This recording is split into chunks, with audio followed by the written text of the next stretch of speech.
Welcome back to our channel honour of commerce. నేను మీ సుమ. ఈరోజు Telangana state కి సంబంధించి ఇంటర్మీడియట్ సప్లిమెంటరీ ఎగ్జామ్ రిలేటెడ్ గా civics inter first year civics లో ఇంపార్టెంట్ క్వశ్చన్స్ ఏమున్నాయి అనేది చూద్దాం. ఫస్ట్ మనకి సెక్షన్ ఏ లో చూస్తే కనుక టోటల్ ఎన్ని క్వశ్చన్లు రాయాలంటే 3 క్వశ్చన్స్. 3 into 10 మనకి ఎంత అవుతుందంటే 30 అవుతుంది. 30 మార్క్స్ సెక్షన్ ఏ నుంచి వస్తాయి. వీటిలో ఇంపార్టెంట్ క్వశ్చన్స్ కొన్ని ఇచ్చాము, అవి ఏంటి అనేది చూద్దాం. ఫస్ట్ క్వశ్చన్ ఒకసారి చదువుదాం. Define political science and explain it's scope. ఈ క్వశ్చన్ మోస్ట్ ఇంపార్టెంట్ క్వశ్చన్ అనేది చెప్పొచ్చు. ఇది మనకి 10 మార్క్స్ పాయింట్ ఆఫ్ వ్యూ, అలాగే 5 మార్క్స్ అండ్ 2 మార్క్స్. అంటే ఆ 10 మార్క్స్ లో ఉన్న సైడ్ హెడ్డింగ్స్ ఏవైతే ఉన్నాయో 2 మార్క్స్ లో కంపల్సరీగా వస్తాయి. కాబట్టి మోస్ట్ ఇంపార్టెంట్ క్వశ్చన్ అనేది చెప్పొచ్చు. Define state and discuss it's essential features. ఈ క్వశ్చన్ కూడా మనకి ఏంటంటే 10 మార్క్స్ పాయింట్ ఆఫ్ వ్యూ, అలాగే 2 మార్క్స్ లో స్టేట్ అని కానీ వాటిలో ఫ్యూచర్స్ కానీ అడగడానికి ఛాన్స్ ఉంది. కాబట్టి 2 రకాలుగా మనకి యూజ్ అనేది ఉంటుంది. లేదు అంటే 5 మార్క్స్ లోనే ఇస్తాడు. కాబట్టి మోస్ట్ ఇంపార్టెంట్ క్వశ్చన్ అనేది చెప్పొచ్చు. నెక్స్ట్ క్వశ్చన్ మనకి చూస్తే identify the safe guards of rights. ఈ క్వశ్చన్ మనకి 10 మార్క్స్ లో మోస్ట్ ఇంపార్టెంట్ రిపీటెడ్ గా వస్తుంది. లేదు అంటే 5 మార్క్స్ అయినా ఇస్తాడు మనకి. Next what is executive, what are its functions. Next మనకి సెక్షన్ బి లో ఇంపార్టెంట్ క్వశ్చన్స్ ఏంటనేది చూద్దాం. సెక్షన్ చదివితే కనుక write about the relationship of political science with economics. ఈ క్వశ్చన్ రిపీటెడ్ గా ఇస్తున్నాడు కాబట్టి జాగ్రత్తగా ప్రిపేర్ అవ్వండి. నెక్స్ట్ క్వశ్చన్ మనకి చూస్తే what are the difference between state and society. ఇది మనకి 5 మార్క్స్ పాయింట్ ఆఫ్ ఇంపార్టెంట్, అలాగే 2 మార్క్స్ పాయింట్ ఆఫ్ వ్యూ కూడా ఇంపార్టెంట్ అనమాట.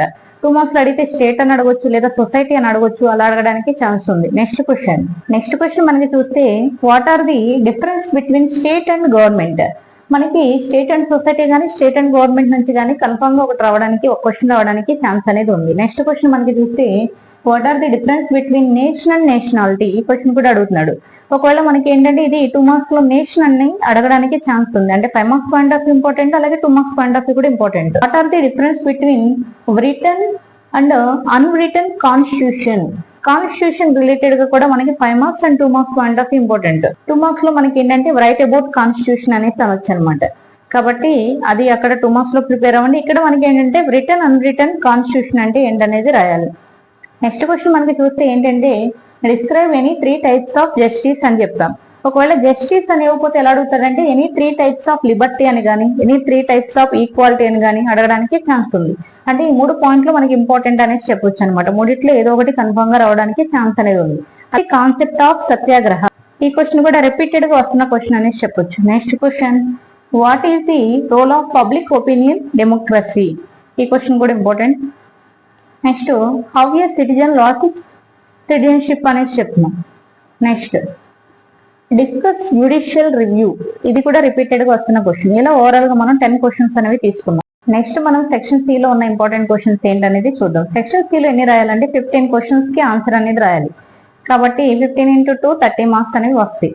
మనకి ఎక్కువ క్వశ్చన్స్ ఇస్తాడు, మీరు 15 క్వశ్చన్స్ అనేవి రాయాల్సి ఉంటుంది. అయితే ఇక్కడ నేను ఏంటంటే మోస్ట్ ఇంపార్టెంట్ రిపీటెడ్వి కొన్ని తీసుకున్నాను. వీటితో పాటు కొన్ని అడిషనల్ గా మీరు కూడా ప్రిపేర్ అయితే మంచిది. ఎందుకంటే మనకి 2 మార్క్స్ ఎక్స్పెక్ట్ చేసినవి ఖచ్చితంగా రావాలనేవి చెప్పలేము. కాకపోతే రిపీటెడ్ గా వస్తున్నవి కొన్ని మాత్రం లిస్ట్ అనేది ఇచ్చాను నేను. కాబట్టి 2 మార్క్స్ కొంచెం ఎక్కువగానే ప్రిపేర్ అవ్వాల్సి ఉంటుంది. క్వశ్చన్ మనకి చూస్తే ఫాదర్ ఆఫ్ పొలిటికల్ సైన్స్. ఇది రిపీటెడ్ గా ఇస్తున్నాడు. నెక్స్ట్ మనకి బిహేవియరలిజం. ఇది కూడా మనకి రిపీటెడ్ గా వస్తున్నది. Next what is constitution. ఇంతకుముందే మనం చెప్పాము ఏంటంటే 5 మార్క్స్ లో 10 మార్క్స్ లో వచ్చేవి ఏవైతే ఉన్నాయో వాటిలో పాయింట్స్ ఇక్కడ 2 మార్క్స్ లో కూడా రావడానికి అవకాశం అనేది ఉంది అనేసి చెప్తాను. Next what is economic equality. Next question theocratic state. ఈ క్వశ్చన్ మోస్ట్ ఇంపార్టెంట్ అనేసి చెప్పాలి. కంపల్సరీగా రావడానికి ఛాన్స్ అనేది ఉంది. నెక్స్ట్ క్వశ్చన్ చూస్తే మనకి ఏంటంటే how many organs of government are there. Next మనకి సెనేట్ అనేసి అన్నారు. నెక్స్ట్ వాట్ ఈజ్ రీకాల్ అని కానీ రెఫరెండమ్ అని కానీ అడగడానికి ఛాన్స్ అనేది ఉంది. ఎక్కువ శాతం రీకాల్ అనేది ఇస్తున్నాడు కాబట్టి జాగ్రత్తగా చూడండి. Next one what is rule of law. ఈ రూల్ ఆఫ్ లా అనేది మనకి 5 మార్క్స్ పాయింట్ ఆఫ్ లో అడగడానికి ఛాన్స్ ఉంది. లేదు అంటే 2 మార్క్స్ లో రావడానికి ఛాన్స్ అనేది ఉంది. Next natural rights. ఇది 2 marks point of important. Next మనకి civil liberty. Next one define nation. Nation అనే క్వశ్చన్ మనకి ఆల్రెడీ 5 మార్క్స్ లో ఇచ్చినట్టును. కాబట్టి అలా 5 మార్క్స్ లో పాయింట్స్ ఇంకా ఇవే కాకుండా మనకి స్టేట్ అని కానీ సొసైటీ అని కానీ గవర్నమెంట్ అని కానీ ఇంకా మనకి ఉన్నాయి 10 మార్క్స్ లో కానీ 5 మార్క్స్ లో పాయింట్స్. సివిల్ లిబర్టీ, లేకపోతే ఈక్వాలిటీ అనేసి, జస్టిస్, నెక్స్ట్ మనకి ప్రియాంబుల్ అని కానీ ఇవిలా అడగడానికి ఛాన్స్ అనేది ఉంది. కాబట్టి ఒకసారి అవి కూడా చూసుకోండి. ఐ హోప్ వీడియో నచ్చింది అనుకుంటున్నాను. నచ్చితే కనుక లైక్ చేయండి, షేర్ చేయండి, సబ్స్క్రైబ్ చేయండి.